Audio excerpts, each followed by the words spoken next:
Si nous acceptons la parole de Dieu comme nous révélant le point de vue divin en toute chose, nous sommes obligés de reconnaître que chaque âme est régénérée et sous la domination, l'empire et la puissance du prince des ténèbres. Et ce point de vue divin n'est nullement modifié par l'éducation ou la position sociale de ces âmes. Si vous ne regardez pas les hommes irrégénérés comme perdus, vous ne pourrez pas être des instruments utiles pour leur salut.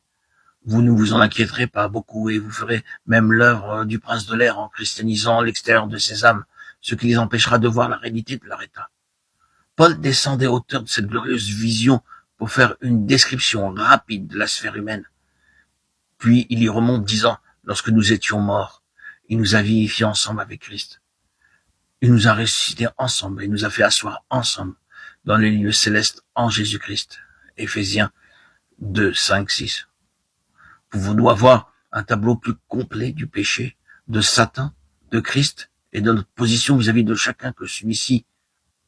Tout d'abord, le Saint-Esprit a vivifié le Christ, mort, l'élevant et l'amenant à la droite de Dieu, le faisant asseoir à sa droite, au-dessus de toute chose. Puis, descendant dans la pauvre âme morte dans ses péchés, sous la domination de Satan et lui disant, parce que Christ est mort pour toi et que tu es morte avec lui, tu es vivifié avec Christ et élevé dans une vie nouvelle en lui. Vous êtes morts dans vos fautes et dans vos péchés. Que pouvez-vous faire? Des morts ne peuvent pas se sauver eux-mêmes. Et mieux que cela, vous êtes terriblement vivants. Il y a un esprit qui agit en vous. C'est l'esprit du prince de l'autorité et de l'air. Vous êtes non seulement mort à Dieu, mais hélas, vous êtes actif. Et cette activité provient d'un esprit satanique qui combat contre Dieu. Le mal ne serait pas si grand si vous étiez seulement mort, mais vous vivez selon le train de ce monde, qui est sous la domination des esprits malins, c'est-à-dire du prince de l'air. Vous ne pouvez pas vous sauver vous-même. C'est alors que le Saint-Esprit vient à vous et vous révèle que Christ est mort pour vous, qu'il a pris votre place sur la croix, afin que par sa mort, il détruisit l'empire de la mort sur vous. Hébreux 2,14. Croire au sacrifice expiatoire du Fils de Dieu à sa mort pour nous, c'est naître en nouveauté de vie, savoir la vie éternelle. Oui, c'est un fait.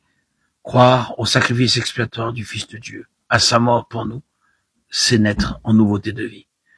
Et c'est avoir la vie éternelle. En êtes-vous conscient? Avez-vous saisi cette vérité? Ce cadeau qui nous est offert? Quelle merveille! Frères et sœurs, par la puissance du Saint-Esprit en nous, nous sommes vivifiés à mesure que nous acceptons sa mort pour nous et notre mort en lui. Voilà. C'est si vrai. Comme Christ a été ressuscité des morts en nouveauté de vie, nous de même, joints à lui en esprit, nous pouvons être assis dans les lieux célestes, dans cette position de victoire sur le péché et sur Satan.